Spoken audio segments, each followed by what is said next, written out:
It's time. It's time we talk about money.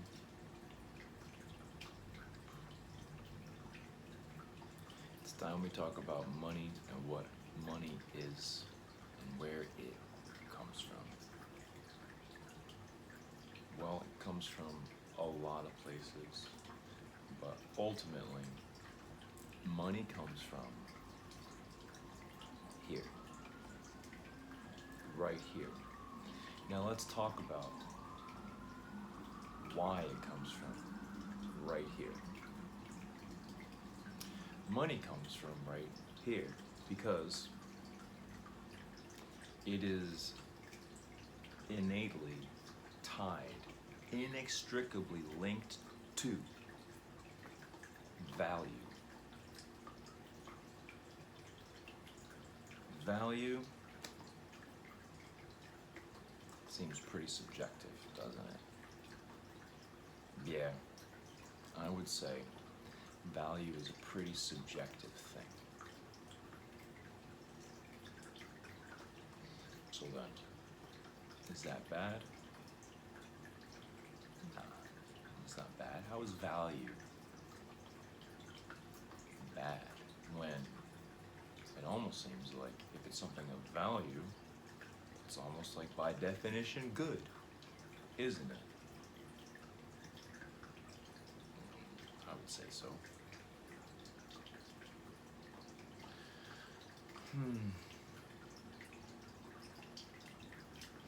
And if there are things of value, kind of seems to go hand in hand with the experience of desiring the things that are of value. So you have value and desire. Maybe desire can get you in a little bit more trouble than value, depending on what it is that you value. And maybe values can get pretty twisted over time. Change. It's kind of inevitable that values change.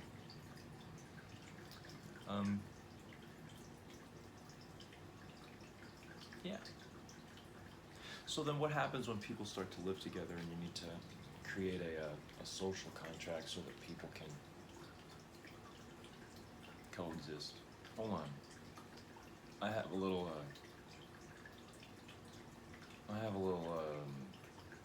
social contract that I've been hearing.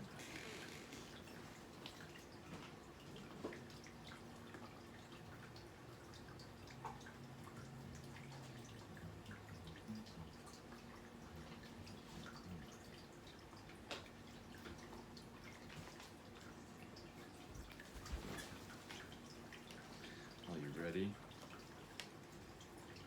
It's like a heavier denomination for me. Maybe not for thee. But here, you want to see the social contract? Here's our social contract. Right there. He probably killed a lot of people and was rewarded for it.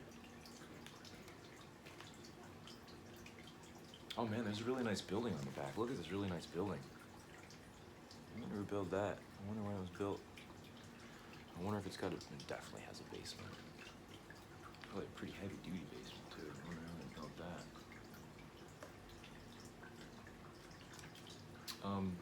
Yeah, this thing, this Federal Reserve note. This is a type of money. And it's really interesting. Apparently, I've been looking into it and I found out that there is a legal distinction between money and what you might call currency.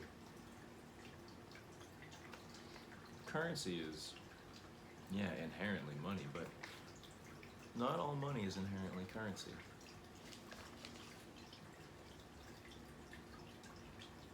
You know, current, the flow. Yeah, it's almost like when there is a current, you're referring to a flow. And you're talking about what is current, you're talking about a momentary state in something that is always changing. And yes, I'm going to say that F word again, flowing. But anyway, let's get back to what this Federal Reserve note represents. This Federal Reserve note represents that somebody owes me that much. Up to that much. So I guess I can get change, maybe leave tip. You know, maybe help someone who lives outside and not by choice. Like help them with enough of a number here where they can just go out and get a meal, feed themselves.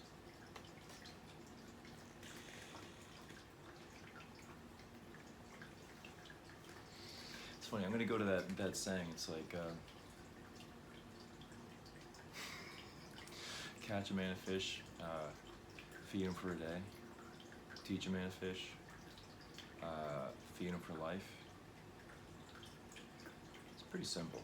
It's a nice little simple analogy. There's probably a few more options if we're talking about catching numbers and getting them to stick to you. I guess an inherent part of catching those numbers is asking for them. Which, by the way, is protected speech under the First Amendment. Don't you forget that. But this right here, let's talk about this currency, the Federal Reserve note, and what it is currently backed by. Now, it's gone back and forth between different precious metals in our history, but, you know, I guess it was Nixon. I think the year might have been 72. Don't ask me. I didn't have this body yet.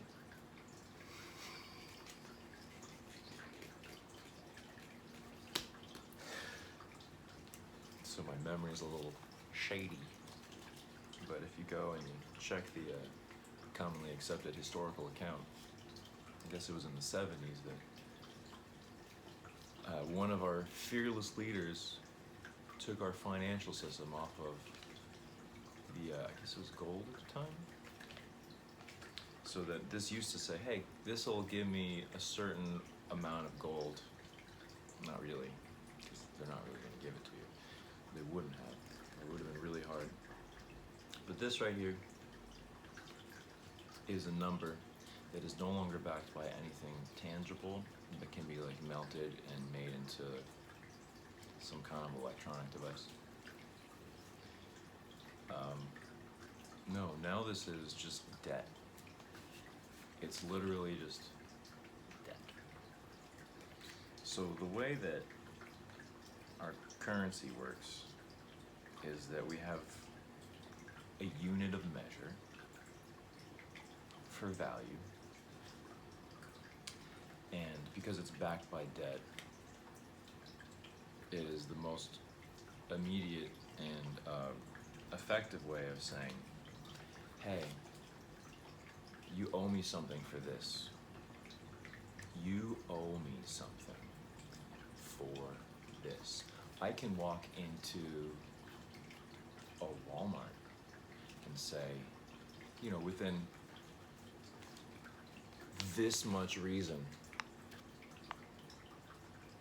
although I gotta be mindful of the tax, because the tax will be added on to that to make this worth really ultimately less than the number that's on its face, you know, like numerically, you know, quantifiably. So, and yeah, I can go to a McDonald's and say, hey, you owe me. You owe me diarrhea.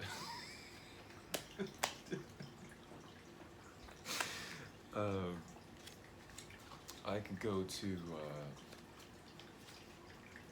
I can go to some kind of like Target store and be like, hey, you owe me underwear that's gonna put microplastic in my reproductive organs, or you owe me underwear that's gonna leach the pesticide residual into my reproductive organs. Or, oh, you owe me air fresheners that are gonna disrupt my endocrine system and put me at greater risk of developing like strange cancers in my body. Or I can go to a grocery store and, if you're not careful, you owe me lots of food that's gonna make me not healthy. So then I have to go and find my way into and hopefully back out of our medical system. Those lights flickered to reflect a little bit of a internal state when I talk about my experience with pharmaceutical companies. I won't get into that in this video. But yeah. So then it doesn't even have to be on paper anymore. It can just be numbers in a computer game. You don't have any of the cheat codes. No. You don't have any access to any cheat codes. And if you do, you'll get in some deep trouble. But they can just add numbers whenever they need to. And yeah, I know, I'm being lazy. I'm just saying they. That's really lazy of me. I'm just using my pronouns, like they and me. But yeah, when it comes down to it, they can just quantitatively ease the system into chugging along exactly the same way, so that 50 isn't so nifty anymore. And I might have to be more thrifty while some fucks get real grifty. So, money, you gotta know what it is, I suppose, before we can do anything about it. But I think it's really interesting how so much of what people are paid handsomely to talk about on information distribution networks that reach many eyes and ears and minds, they often tend to talk about the economy. So I'm trying to keep my voice down because I have neighbors, share an apartment with other people. Nothing wrong with that.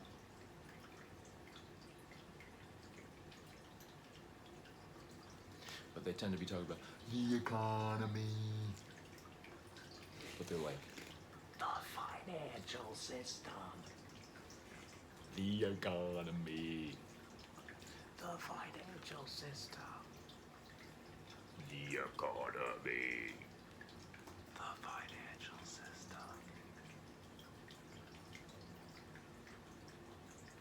Which do you think is upstream of the other? Do you think that the economy is upstream of the financial system? Or do you think that the financial system is upstream of the economy? And in either situation, isn't it interesting how there is a single financial system that kind of makes this a uniform unit of measure based on, backed by debt, so that whoever has the most numbers in the game is thereby also owed the most. I know how to use words. Hold on. Owed the most by everybody else playing the game. You know, it's going to be hard to take the human mind and remove value and desire from it. In fact, I'm not even saying that that's something that we ought to do. Why would you want to do that? It doesn't seem like a good idea at all. You know what also doesn't seem like a good idea is having a centrally controlled financial system that is based on quantifying debt into a single unit of objective measurement.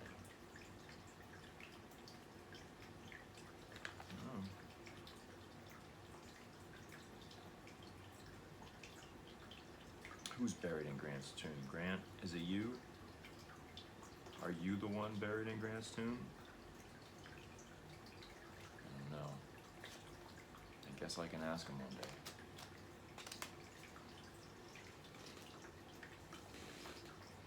Well,